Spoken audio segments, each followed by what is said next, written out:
Guys, जैसा कि हमने पिछले एपिसोड में देखा कि लू यांग सो डोमेन के लोगों की डेथ का बदला लेने के लिए कियान लुओ से फाइट कर रहा था और उसने अपनी ब्लड गोल्ड स्वॉर्ड को एक्टिवेट कर लिया था, जिसे देखकर कियान लुओ हैरान हो गया था और उसे लू यांग पर बहुत ही ज्यादा गुस्सा आ रहा था। दोनों के बीच में खतरनाक फाइट हो रही थी। कियान लुओ अपनी ब्लड डीमन बॉडी से लू यांग को मारने की कोशिश कर रहा था, लेकिन लू यांग ने ताओशेन की मदद से उसे रोक दिया था और ताओशेन के वुड एट्रीब्यूट की मदद से कियान लुओ को मार दिया था। ताओशेन के डिवाइन एसेंस की वजह से फेई किंग ठीक हो गई थी और उन्होंने लू यांग को एक एलिक्सिर दी थी, जिसकी वजह से वो सेवंथ निर्वाणा इमोर्टल बन गया था। लू यांग जेनाई और फेई किंग के साथ हेवन रियल्म में जा रहा था। फिर अब हम डुआनली को देखते हैं। वो यिन यांग डुओ और शुयान के साथ ड्रैगन रियल्म में आ जाती है। डुआनली यांगशा को एक मैप देती है। वो कहती है कि अब हमें यहाँ से अलग होना पड़ेगा और अपने अपने काम को पूरा करना होगा। इस मैप की मदद से तुम सोल क्लेन के पास पहुंच जाओगे और उनकी सील को तोड़ सकोगे। कुछ भी हो जाए पर तुम्हें सोल क्लेन को आजाद करना ही होगा ताकि हम अपना काम पूरा कर सके। और अगर तुम अपना काम पूरा नहीं कर पाए और गार्डियंस ने हमें पकड़ लिया तो हम सब मारे जाएंगे। यांगशा पूछते हैं कि अगर सील हमें अनलॉक करनी है तो आखिरकार तुम यहाँ किस लिए आई थी और अब कहाँ जा रही हो? मुझे नहीं लगता है कि इस तरह अलग होने से हमें कोई फायदा होगा।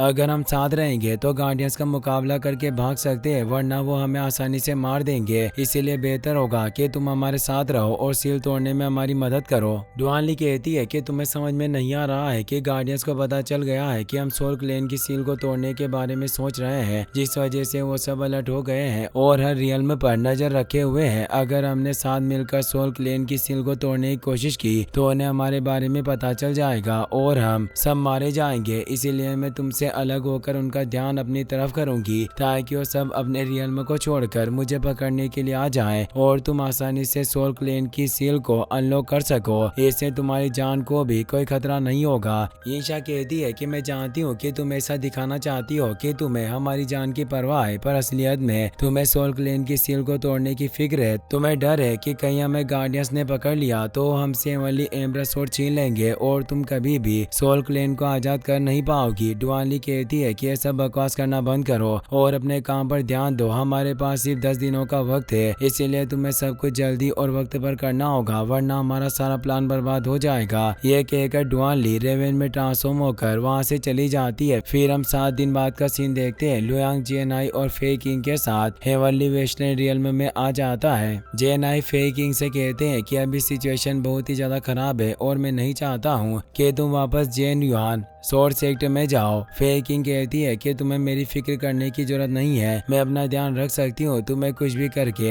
हेवनली एम्ब्रा स्वॉर्ड को ढूंढना होगा और ग्रेट डिस्ट्रक्शन को रोकना होगा, वरना हम में से कोई भी जिंदा नहीं बच पाएगा। बस तुम अपना ध्यान रखना और उन लोगों को सिखाना। ये कहकर फेई किंग अपनी फ्लाइंग स्वॉर्ड की मदद से उड़कर वहाँ से चली जाती है। जेनाई लू यांग से पूछते हैं कि मुझे बताओ कि इस वक्त हेवनली एम्ब्रा स्वॉर्ड कौन से रियल्म में है। लू यांग अपनी पावर की मदद से हेवनली एम्ब्रा स्वॉर्ड को देखने लगता है और उसे पता चल जाता है कि एम्ब्रा स्वॉर्ड ड्रैगन रियल्म में है। वो जेनाई को इसके बारे में बता देता है। जेनाई कहते हैं कि अब हमारे पास बहुत कम वक्त बचा है, इसीलिए हम ज्यादा वक्त बर्बाद नहीं करेंगे और जल्दी से हेवनली एम्ब्रा स्वॉर्ड को ढूंढेंगे। ये कहकर दोनों वहाँ से सीधा ड्रैगन रियल्म में चले जाते हैं। वो एक सेक्रेट लैंड पर पहुंच गए थे जहाँ एक गॉड किंग का स्टेचू था और बहुत सारे लोग उसकी पूजा कर रहे थे। उन्हें देखकर लू यांग चौंक जाता है और उसे कुछ समझ में नहीं आता है कि वहाँ क्या हो रहा है। जेनाई उसे बताते हैं कि ये उनके होली एंसेस्टर है जिन्हें वो अपना गॉड भी मानते हैं और रोज उनकी पूजा करते हैं। एक एल्डर जेनाई और लू यांग को देख लेते हैं। वो उन दोनों से कहते हैं कि आखिरकार तुम दोनों वहाँ खड़े होकर क्या देख रहे हो? जल्दी से यहाँ आकर होली एंसेस्टर की पूजा करो, वरना एंसेस्टर गुस्सा हो जाएंगे।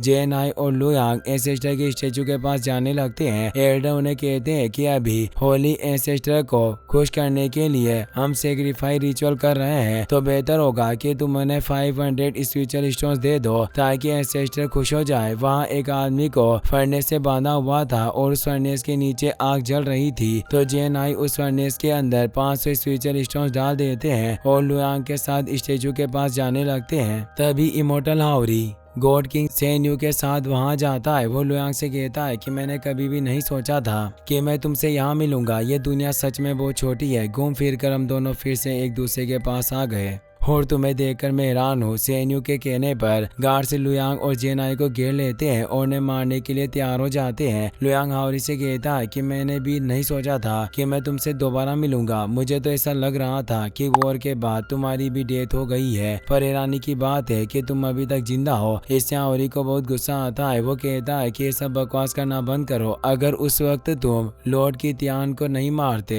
तो मुझे उसकी सजा भी नहीं मिलती। तुम्हारी वजह से मुझे सजा भुगतनी पड़ी और मुझे यहाँ भेज दिया गया। यहाँ मेरे हालात बहुत ही ज्यादा खराब थे। मुझे बहुत सारी चीजों का सामना करना पड़ा और ये सब तुम्हारी वजह से हुआ है। ये बात सुनकर सेन्यू चौंक जाता है। वो पूछता है कि मुझे लग रहा था कि तुम मेरे साथ खुश हो, इसीलिए मेरा साथ दे रहे हो, पर मैंने नहीं सोचा था कि तुम यहाँ रुकने में परेशानी हो रही है। अगर तुम यहाँ रुकना ही नहीं चाहते थे तो तुम मेरे साथ क्यों रहते हो? हाओरी कहता है कि आप गलत समझ रहे हैं, मुझे आपसे कोई परेशानी नहीं है। उल्टा मैं खुश हूँ कि आपने मुझे अपने छोटे भाई की तरह रखा और अपने साथ रखने के लायक समझा। मैं बस उस वक्त की बात कर रहा हूँ जब हम एक दूसरे से नहीं मिले थे और एक दूसरे के साथ नहीं थे। लुयांग हाओरी से कहता है कि मेरे पास अभी बहुत सारे जरूरी काम है जो मुझे पूरे करने हैं। मैं यहाँ तुम्हें दूसरे लोगों की तारीफ करते हुए देखने के लिए नहीं आया हूँ, इसलिए बेहतर होगा कि तुम मेरे रास्ते से हट जाओ। इससे हाओरी को बहुत ही ज्यादा गुस्सा आता है। वो कहता है कि तुम अभी भी पहले की तरह घमंड दिखा रहे हो, पर अब मैं तुम्हें सबक सिखा कर रहूंगा। आज तुम्हारी जिंदगी का आखिरी दिन होगा और मैं खुद तुम्हें अपने हाथों से मारूंगा। लुयांग कहता है कि तुम मुझे मारना चाहते हो, पर अफसोस की बात है कि तुम इतने काबिल नहीं हो कि मुझे मार सको। हाओरी कहता है कि जेन्युइन सोर्स सेट की प्रोटेक्टिव फॉर्मेशन के बिना तुम कुछ भी नहीं कर सकते हो और आज मुझे तुम्हें मारने का मौका मिला है तो मैं इस मौके को हाथ से नहीं जाने दूंगा। ये कहकर अपने फायर व्हील को एक्टिवेट कर लेता है और उनकी मदद से लुयांग पर अटैक करता है, लेकिन लुयांग अपनी ताओशिन स्वॉर्ड की मदद से आसानी से उसके अटैक को फेल कर देता है। ये देखकर हाओरी हैरान हो जाता है। वो कहता है कि आखिरकार तुम इतने कम वक्त में सेवंथ निर्वाणा इमोर्टल कैसे बन गए? लुयांग उसकी बातों का कोई जवाब नहीं देता और अपने निर्वाणा थंडर से उस पर अटैक करता है, जिसकी वजह से हाओरी बुरी तरह से घायल हो जाता है और नीचे गिर जाता है। इसीलिए वो सेन्यू से मदद मांगता है। सेन्यू कहता है कि तुम धीरे धीरे कमजोर होते जा रहे हो। मैंने नहीं सोचा था कि तुम एक सेवंथ निर्वाणा इमोर्टल को भी नहीं हरा पाओगे। हाओरी कहता है कि यह कोई मामूली इमोर्टल नहीं है। उसके हाथ में जो स्वॉर्ड है वो एक डिवाइन ट्रेजर है, जिसकी मदद से वो इतना ज्यादा स्ट्रॉन्ग है। डिवाइन ट्रेजर के बारे में सुनकर सेन्यू अपने डिवाइन व्हील को एक्टिवेट कर लेता है और फाइट करने के लिए तैयार हो जाता है। तो लुयांग भी अपनी समसारा टेक्निक की मदद से अपने डिवाइन आर्मर को एक्टिवेट कर लेता है। सेन्यू अपने ब्लड सी काइन से उस पर अटैक करता है। लुयांग अपने डिवाइन ड्रैगन से उसे रोकने की कोशिश करता है, पर सेन्यू अपने ब्लड काइट की मदद से उसे एक शील्ड में बंद कर देता है। सेन्यू अपने डिवाइन एक्स को एक्टिवेट कर लेता है और लुयांग को मारने के लिए जाता है, मगर हाओरी सेन्यू को रोककर खुद लुयांग को मारने के लिए जाता है। हाओरी को देखकर लुयांग मुस्कुराने लगता है। उसे देखकर सेन्यू घबरा जाता है और उसे पता चल जाता है कि लुयांग कमजोर होने का नाटक कर रहा है, इसीलिए वो लुयांग पर अटैक करने के लिए जाने लगता है। लेकिन उससे पहले लुयांग अपनी स्टार फायर स्वॉर्ड की मदद से हाओरी पर अटैक कर देता है, जिसकी वजह से उसकी डेथ हो जाती है। सेन्यू अपने एक्स से लुयांग पर अटैक करता है। लुयांग अपनी शील्ड की मदद से उससे बचने की कोशिश करता है, पर उसकी शील्ड टूट जाती है और वो दूर हो जाता है। सेन्यू कहता है कि तुमने धोखे से हाओरी को मार दिया, अब मैं तुम्हें नहीं छोड़ूंगा। लुयांग कहता है कि मैं तुम्हें अपने पास बुलाकर मारना चाहता था, पर वो बेवकूफ सामने आ गया, तो इसमें मेरी क्या गलती है? तुम फिक्र मत करो, मैं तुम्हें जल्दी मार दूंगा। यह कहकर लुयांग सेन्यू के पीछे टेलीपोर्ट हो जाता है और स्टार फायर स्वॉर्ड से उस पर अटैक करता है। सेन्यू अपने डिवाइन एक्स की मदद से उसके अटैक को रोकता है, तो लुयांग अपनी रेनबो स्वॉर्ड की मदद से उसे दूर कर देता है। रेनबो स्वॉर्ड के अटैक की वजह से सेन्यू के डिवाइन एक्स के क्रैक पड़ जाते हैं और वो कमजोर हो जाता है, जिससे सेन्यू हैरान हो जाता है और अपने डिवाइन एक्स को लुयांग की तरफ फेंककर वहां से भागने लगता है।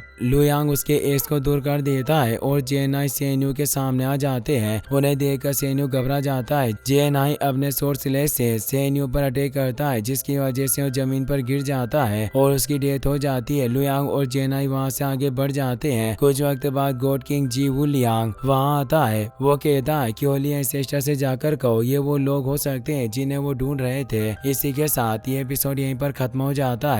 गाइस, अगर आपको वीडियो पसंद आया हो तो इस वीडियो को लाइक करने के साथ साथ चैनल को सब्सक्राइब जरूर कर लेना। मिलते हैं नेक्स्ट वीडियो में। Thanks for watching.